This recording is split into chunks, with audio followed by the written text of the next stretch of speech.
The morning sun had barely risen when Mary unlocked the front door of her small diner. Nestled on the corner of a quiet town, Mary's family diner had been serving homemade breakfasts for over 20 years. The walls were covered with old photographs of loyal customers, and the smell of fresh coffee and warm pancakes welcomed everyone who stepped inside. But behind Mary's warm smile was a heavy burden. Since her husband's passing, she had struggled to keep the diner alive. Rising costs, fewer customers, and overdue bills threatened everything she had worked for. One rainy Monday morning, an elderly man wearing faded jeans, worn-out boots, and a simple gray jacket walked through the door. "Excuse me," he said politely. "Are you looking for help?" Mary looked up from the counter. The man appeared humble and tired, but there was something calm and confident about him. "What kind of work can you do?" she asked. "I can wash dishes, clean tables, sweep floors, whatever needs to be done." "The pay isn't much," Mary admitted. He smiled gently. "I'm not here for the money. Mary needed help desperately, so she hired him immediately. His name was James. From the very first day, James worked harder than anyone else. He arrived before sunrise, washed every dish until it shined, cleaned the kitchen without being asked, and even repaired broken equipment whenever something stopped working. He never complained, never took long breaks, and always greeted everyone with kindness. The younger employees admired him. "I've never seen someone his age work this hard," one waitress whispered. James simply smiled. "Hard work keeps the mind young," he replied. Weeks turned into months. James became part of the diner family. Customers loved his friendly attitude, and Mary often thanked him for making difficult days a little easier. Yet despite everyone's efforts, business continued to decline. A large restaurant chain had opened only a few blocks away, drawing away many regular customers with flashy advertisements and low prices. Bills piled higher every week. One evening after closing, Mary sat alone in her tiny office, staring at unpaid invoices. She quietly wiped tears from her eyes before anyone could see. James knocked softly on the door. "Everything all right, Mary?" She forced a smile. "I'll manage somehow." James didn't press her further, but he understood more than she realized. A few days later, a man wearing an expensive business suit entered the diner. Unlike the friendly customers who usually stopped by, his expression was cold and impatient. "I'm looking for Mary," he announced. Mary stepped forward. "That's me." The man handed her a thick envelope. "You have 30 days to settle your loan. Otherwise, the bank will take ownership of this property." The entire diner fell silent. Mary's hands trembled as she read the notice. "This diner is my home," she whispered. "I'm only delivering the paperwork," the man replied before walking away. After he left, nobody spoke for several minutes. The staff worried about losing their jobs, while loyal customers quietly offered words of encouragement. James said nothing. He simply returned to the kitchen and continued washing dishes. That evening, after everyone had gone home, James stepped outside and made a single phone call.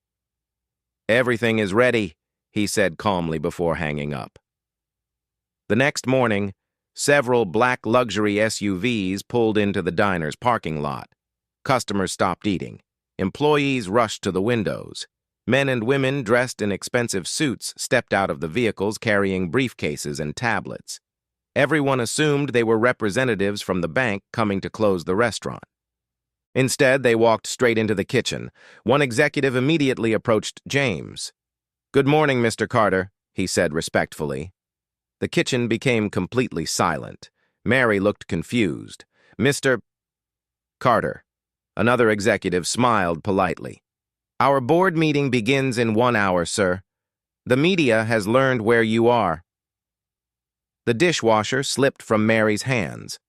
"What board meeting?" The executive looked surprised. "You mean no one told you?" "This is James Carter, founder and chairman of Carter Global Industries." Every employee stood frozen. Customers stared in disbelief. The quiet dishwasher, who had been cleaning dishes for months, was one of the wealthiest businessmen in the country. James removed his apron and smiled awkwardly. I was hoping to keep my identity private a little longer. Within an hour, television news vans filled the parking lot. Reporters crowded outside the diner, cameras flashing nonstop. One reporter shouted, "Mr. Carter, why would a billionaire work as a dishwasher?" James stepped outside beside Mary. "I spent decades building companies," he answered. "Eventually, I realized I had forgotten what ordinary people experience every day. I wanted to understand the dignity of honest work again." Another reporter asked, "Why choose this diner?" James looked at Mary. "Because this place reminded me that kindness still exists. Mary treated me with respect when she believed I had nothing. She judged me by my character, not by my bank account." The crowd grew quiet.